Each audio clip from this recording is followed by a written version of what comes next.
ഗാനം ആലപിച്ചതോടുകൂടി നന്ദഗോവിന്ദം ഭജൻസ് വിവാദത്തിൽപ്പെട്ടിരിക്കുകയാണ്. എവിടെ നോക്കിയാലും ഇപ്പം ഇവരെ കുറ്റപ്പെടുത്തിക്കൊണ്ടുള്ള വീഡിയോസുകളാണ്. എന്തുകൊണ്ട് അമ്പലത്തിൽ ക്രിസ്ത്യൻ ഗാനം പാടാൻ പാടുണ്ടോ എന്നാണ് കൂടുതൽ ആൾക്കാരുടെയും ചോദ്യം. എന്നാൽ മറുഭാഗം കുറച്ച് ആൾക്കാർ പറയുന്നുണ്ട് അങ്ങനെ പാടിയാൽ എന്താ, ദൈവത്തിന് ജാതിയും മതവും ഒന്നും ഇല്ല എന്നും പറഞ്ഞിട്ട് അങ്ങനെയും കുറച്ച് ആൾക്കാർ പറയുന്നുണ്ട്. ഈ രണ്ട് വശത്തും ആൾക്കാർ പറയുന്നുണ്ട്. അപ്പം നമുക്ക് നന്ദഗോവിന്ദം അവർ പറയുന്ന ആ വാക്കുകൾ, അവരുടെ വാക്കുകൾ ആദ്യം ഒന്ന് കേൾക്കാം.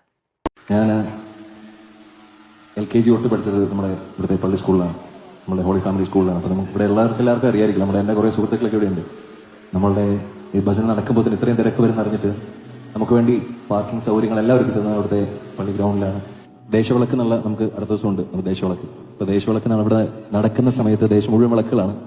ആ സമയത്ത് ഇവിടെ പള്ളിയിലും വിളക്കുകൾ എത്തിക്കാറുണ്ട്. അപ്പോൾ അങ്ങനെ പോകുന്നൊരു നാടാണ്. അപ്പം ഇപ്പോൾ ഈ ഒരു കാലഘട്ടത്തിൽ മതസൗഹാർദ്ദം എന്നൊക്കെ പറയുമ്പോൾ എന്തൊക്കെ പ്രശ്നം പോലെയൊക്കെ പല സ്ഥലങ്ങളിൽ ഞാൻ കമന്റുകളൊക്കെ ഉണ്ട്. പക്ഷേ അങ്ങനെയൊന്നും ഞങ്ങൾക്ക് അറിയത്തില്ലാത്ത കാലഘട്ടത്തിൽ ജീവിച്ച മനുഷ്യന്മാരാണ് ഞങ്ങൾ. അപ്പോൾ ഇന്ന് ഭജന കേൾക്കാൻ വേണ്ടിയിട്ട് എനിക്കറിയാം, ഇന്ന് തിരുവനന്തപുരത്ത് നിന്ന് ക്രിസ്ത്യൻസ് ആയിട്ടുള്ള എന്നെ പഠിപ്പിച്ച ടീച്ചറിൻ്റെയൊക്കെ സിസ്റ്റേഴ്സൊക്കെ ഇവിടെ വന്നിട്ടുണ്ട്. അവരെ കൂടെ ഉണ്ടാവും, ഒത്തിരി ധാരാളം ആൾക്കാർ വന്നിട്ടുണ്ട് ഇവിടെ. അപ്പം ഒരു കാര്യങ്ങളിലെ വ്യത്യാസമൊന്നും കാണാത്ത ഒരു നാടാണ്. അപ്പം നമുക്ക് വേണ്ടി ഇത്രയും സൗകര്യങ്ങളെല്ലാം ചെയ്തു തന്ന അവർക്ക് വേണ്ടി ഒരു പാട്ട് നമുക്ക് പാടാമല്ലേ. അപ്പം പറയുന്നത് കേട്ടല്ലോ. അതിനകത്ത് പറയുന്നത് പഠിച്ചത് പള്ളി സ്കൂളിലാണ് എന്ന് പറയുന്നത്. എന്നാൽ അതുകൊണ്ട് അമ്പലത്തിൽ ക്രിസ്ത്യൻ ഗാനം പാടണോ എന്ന് ചോദിച്ചവരുണ്ട്. ഈ പഠിച്ച കാര്യങ്ങൾ ഇവിടെ ഇപ്പം പറയുന്നുണ്ട്. ഈ ഒരു പരിപാടി അവിടെ നടത്തിയപ്പോൾ ഒരുപാട് ജനങ്ങളാണ് അത് കാണാനായിട്ട് ആ സദസ്സിൽ വന്നിട്ടുള്ളത്. അപ്പം അത്രയും പേർക്ക് കാർ പാർക്കിങ്ങിനും മറ്റ് എല്ലാ സൗകര്യങ്ങളും ഒരുക്കി കൊടുത്തത് അവിടുത്തെ പള്ളിയും അവിടുത്തെ സമുദായക്കാരുമാണെന്ന് എടുത്ത് പറയുന്നുണ്ട്. അതുമാത്രമല്ല, ഈ അമ്പലത്തിൽ ഇവിടുത്തെ വിളക്ക് കത്തിക്കുന്ന ആ ഒരു ചടങ്ങുണ്ട്. ആ ഒരു ദിവസം പള്ളിയിലും വിളക്ക് കത്തിക്കാറുണ്ട്. അത്രയ്ക്കും മതസൗഹാർദ്ദത്തോടു കൂടിയാണ് അവർ കഴിയുന്നത് എന്നുള്ള കാര്യമാണ് ഇദ്ദേഹം ഇവിടെ പറയുന്നത്. അപ്പം അത് മാത്രമല്ല, ഇത് കേൾക്കാൻ വേണ്ടി, ഈ ഒരു ഭജന കേൾക്കാൻ വേണ്ടിയിട്ട് ഒരുപാട് ക്രിസ്ത്യൻ സുഹൃത്തുക്കളും വന്നിട്ടുണ്ട്. അതിനുശേഷം പറയുന്നത് എന്താ, നമുക്ക് ഇത്രയും സൗകര്യങ്ങൾ, ഇതൊക്കെ ഈ ഒരു കാര്യം ഇവിടെ നടത്താനും ഈ ഒരു പാർക്കിംഗ് സൗകര്യങ്ങളും ഇത്രയധികം സൗകര്യം നമുക്ക് ചെയ്തു തന്ന അവർക്ക് വേണ്ടി ഒരു പാട്ട് പാടട്ടെ എന്നാണ് ആദ്യം ചോദിക്കുന്നത്. അനുവാദമാണ് ആ സദസ്സിനോട് ചോദിച്ചത്. അപ്പോൾ അത്രയും സദസ്സിൽ ചോദിച്ചപ്പോഴത്തേക്ക് എല്ലാവരും കൈയടിച്ച് പാസ്സാക്കുകയായിരുന്നു. അപ്പോൾ ഇരുന്ന സദസ്സിലുള്ള എല്ലാ ആൾക്കാർക്കും സമ്മതം കൊടുക്കുകയായിരുന്നു. എല്ലാ ആൾക്കാരും സമ്മതം കൊടുക്കുകയായിരുന്നു.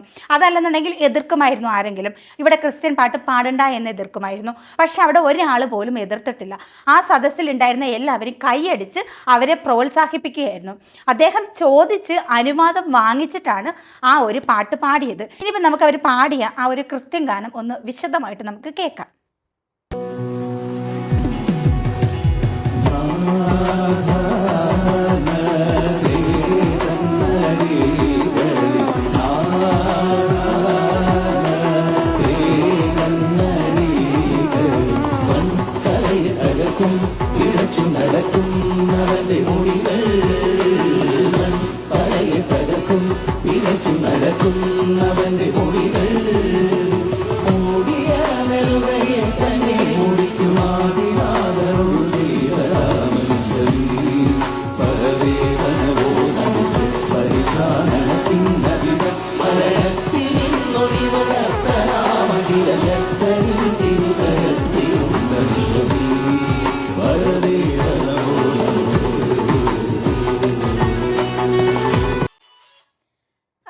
പാട്ട് കേൾക്കുമ്പോൾ നമുക്കത് ഒരിക്കലും ഒരു ക്രിസ്ത്യൻ ഗാനം കേൾക്കുന്ന ഒരു ഫീലല്ല നമുക്ക് വന്നത്.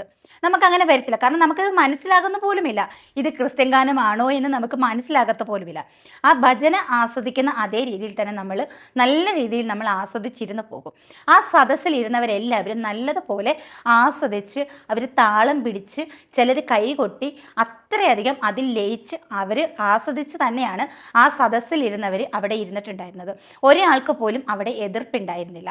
പിന്നെ ഇത്രയധികം പ്രശ്നമുണ്ടാക്കാനായിട്ടുള്ള കാരണം എന്താ? അമ്പലത്തിൽ ക്രിസ്ത്യൻ ഗാനം ആലപിച്ചു എന്നും പറഞ്ഞിട്ട് ഇത്രയധികം വിവാദമാക്കാനായിട്ട്.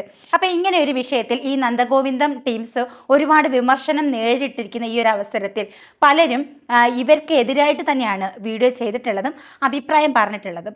കാരണം എന്താണെന്ന് വെച്ചാൽ നല്ല നെഗറ്റീവ് വരും. ഇവരെ നമ്മൾ സപ്പോർട്ട് ചെയ്താൽ 100% നെഗറ്റീവ് വരും.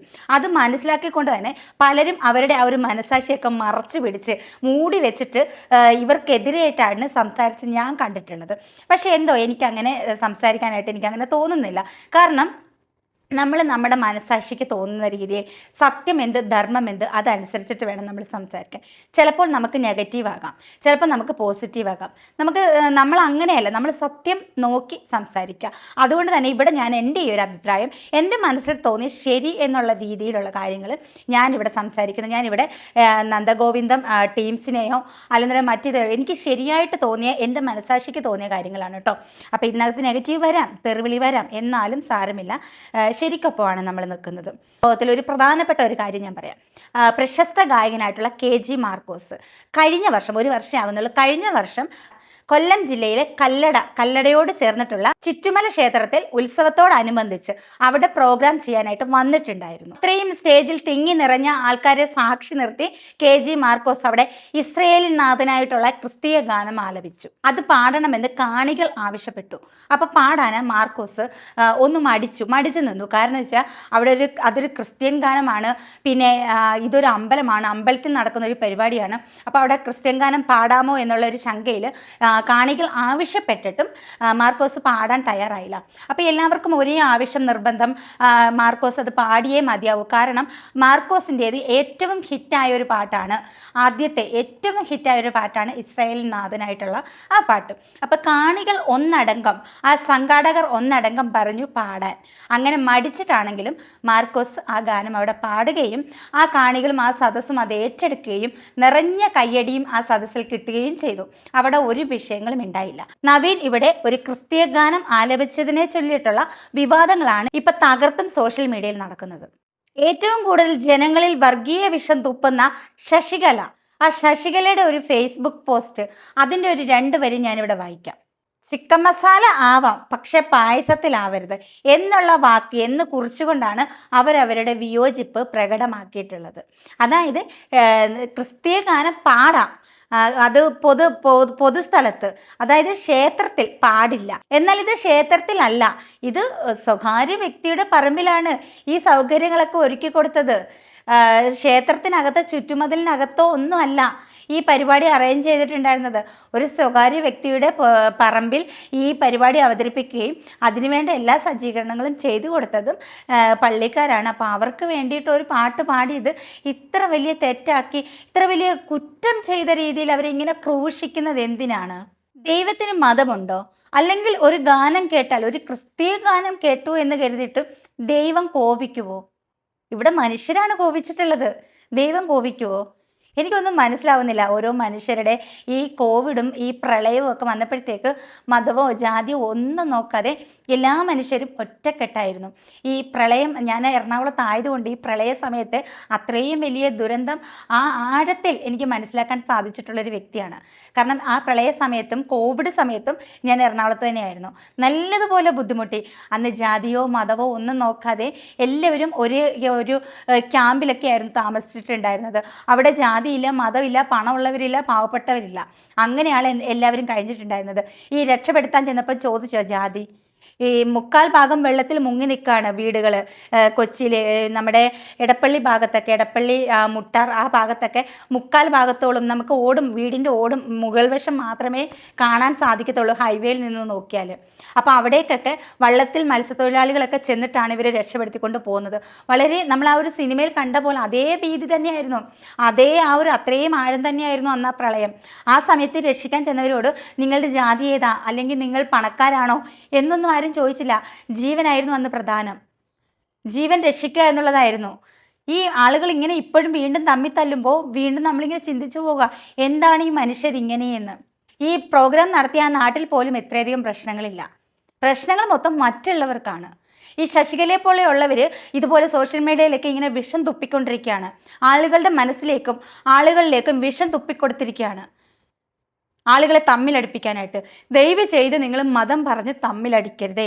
ഈ നന്ദഗോവിന്ദം ഭജൻസ് ഇഷ്ടമുള്ളവർ കേൾക്കുക, ആസ്വദിക്കുക, അവരുടെ പ്രോഗ്രാമിനെ വിളിക്കുക. ഇഷ്ടമില്ലാത്തവർ വേണ്ട, താല്പര്യമില്ലാത്തവർ വിട്ടുകളാം. സത്യം പറഞ്ഞാൽ ഈ ഒരു വീഡിയോ കാണുമ്പോഴത്തേക്കും എനിക്കും ചിലപ്പോൾ വിമർശനങ്ങൾ ഉണ്ടാകാം, എന്നെയും തെറി പറയുന്നവരുണ്ടാകാം. പക്ഷേ ഇനി എത്ര നിങ്ങൾ തെറി പറയണമെന്ന് പറഞ്ഞാലും ഞാനൊരു ജാതിയോ മതമോ കാണുന്നില്ല. ഞാൻ എല്ലാവരും മനുഷ്യരായിട്ടേ കാണുന്നുള്ളൂ. അതുകൊണ്ടാണ് എനിക്ക് എൻ്റെ മനസ്സാക്ഷിക്ക് നിരക്കാത്ത രീതിയിൽ സംസാരിക്കാൻ കഴിയില്ല.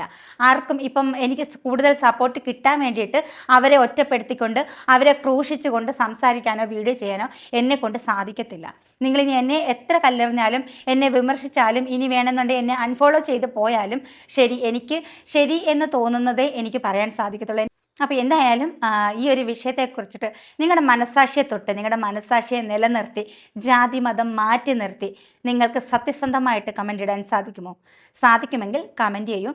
അതുപോലെ തന്നെ ലൈക്ക് ചെയ്യുകയും ഇഷ്ടപ്പെട്ടെങ്കിൽ വീഡിയോ ഇഷ്ടപ്പെട്ട് ഞാൻ പറഞ്ഞതിൽ വാസ്തവമുണ്ട് സത്യമുണ്ട് എന്ന് തോന്നുകയാണെങ്കിൽ ഒന്ന് ഹൈപ്പ് ചെയ്ത് ചാനൽ സപ്പോർട്ട് ചെയ്യുക.